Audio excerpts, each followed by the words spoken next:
You know, in life, sometimes people are representative of good things, right? You've got Jennifer Aniston right here, 2004, 2013, aged like a fine wine, right? You've also got J-Lo. J-Lo, you could say as aged like a good piece of cheese.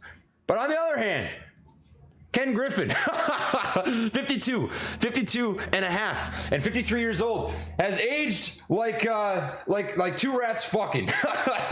that's not some good aging that you got rocking right there. Woo, Toledo. Guys, I want to talk about why I think Citadel is talking now. And it's a very obvious reason to me, but I don't see anybody really talking about it. And I think the most important thing that we can do in this current situation we're in right now as the apes and as retail investors is talk about these things to spur conversation. So I want to talk about why Citadel broke the silence. So the last time that these guys had put out this tweet was back January 26th, coincidentally, one day before the mishaps that took place with the taking away of the buy button, with the Robinhood debacle, with the halting of stocks, right, with the plummet, the stealing of billions of dollars, right? That all took place, and then they broke off. They stopped talking for a long time until September 27th. Now, what happened in the meantime between this very long hiatus that Citadel had taken, right? Well, you had apes out there that were digging. They were doing the research. They're doing their tree dipple D's, right?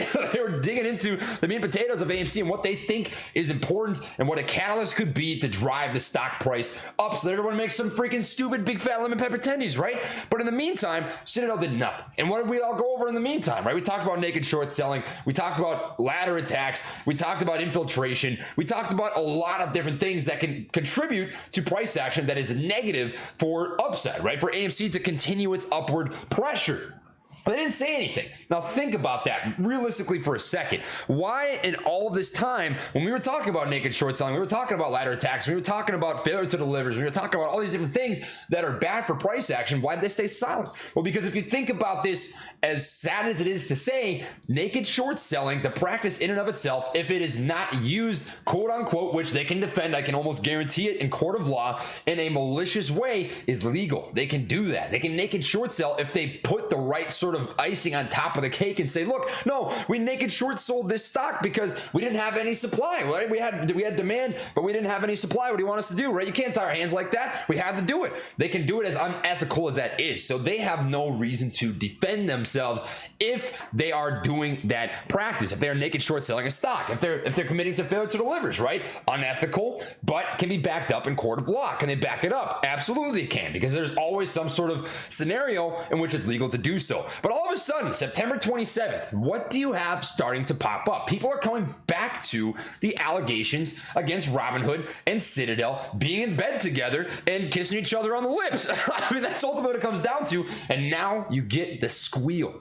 The pig starts squealing a little bit. You have this tweet that comes out on September 27th. Citadel Securities did not ask Robinhood or any other firm to restrict or limit its trading activity on January 27th. Ken Griffin and Vlad Tenev have never met or spoken. When asked whether Citadel Securities requested that Robinhood restrict trading, Ken Griffin truthfully told Congress, let me be perfectly clear, absolutely not.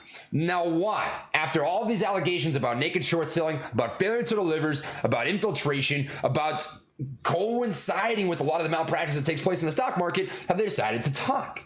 It's because they had nothing to defend that was illegal between that space of time. And now all of a sudden, you have the speech, the talk starting to come out of Citadel. They're starting to back themselves up, trying to paint you guys as conspiracy theorists and trying to paint off lawyers as plaintiff lawyers. In this case, to be a bunch of freaking stupid nonsense. They even went out of their way. This has been debunked by lots of people on the internet. You can check this out, to put together a photoshopped image of a conversation that supposedly allegedly happened between Citadel and Robinhood Securities. But I'll tell you this right now, right? In my short-lived 24-year-old life, the only time that you go out of your way to try to defend something is when you have something to defend. If Citadel truly believed they had nothing to hide, they had nothing to protect, they would have just looked over it like they have everything else for 9 months. Guys, you cannot overlook the fact that these guys went out of their way to stay quiet between January 26th and September 27th. Why do you think that's the case? Their lawyers probably said, hey, look, if this comes to court of law, you have to defend yourself. You have a write-off. You have a way to get out of this, just like every other big mega corporation that can just say fuck off to anyone who tries to bring them to court, right? But in this situation, if you have something to hide, which I would like to bet my money on, right?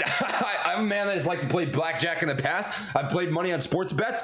I put a sports bet down on this interaction of some sort. Now, he did come out publicly and say they have never met or spoken, right? They're using very exact words, and I am certain that lawyers have given them advice in certain ways to word this conversation, the way they put out these tweets. But that's the point.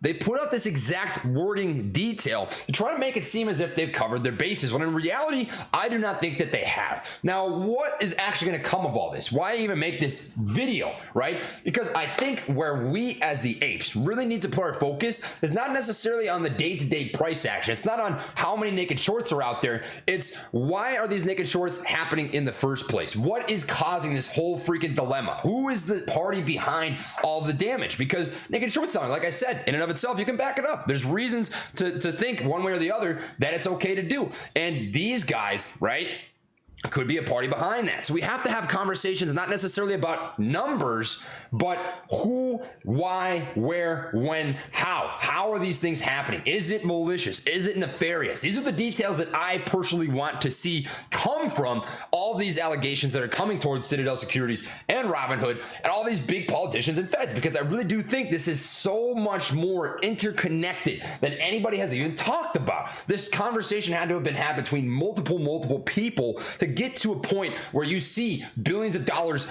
stolen from retail investors and from apes, my friends. And this is what I am really watching for closely, is the outcome and the truth behind what truly happened between Citadel Securities and Robinhood between January 26th and the week to follow. And that's ultimately what I am interested in seeing. And I think that's why they broke the silence and they finally started to squeal like the silly chicken pigs, if that is an animal that they are. And that's what I've got for you guys. So blah, blah, blah. You know, let's drop a like, consider subscribing. Thanks everyone who tuned back in. To all the new people, appreciate you. Take it easy. Much love, late taps. Peace.